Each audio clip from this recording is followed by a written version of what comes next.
ndodhemi në fundin e rrugës transbalkanike këtu në Vlorë. Domethënë, këtej është porti dhe kjo është rruga transbalkanike. Për gjithë ata që nuk e din se pse quhet transbalkanike, kjo rrugë ka marrë emrin sepse vetë porti ndodhet në një vend, edhe ky është një port i cili është krijuar rreth 25 shekuj më parë.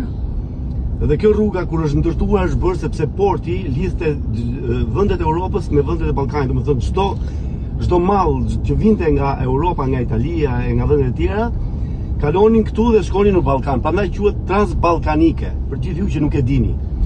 Kjo rrugë është, nuk e di sa gjatë është, ta masi mirë, është ja 1.2, 1.25, 1.3 kilometra, 1.300 metra, me fjalë është çike gjatë, po gjithsesi prandaj quhet transbalkanike, se lidhte porti që lidhte gjithë mallat që vinë nga Europa dhe shkonin në Ballkan.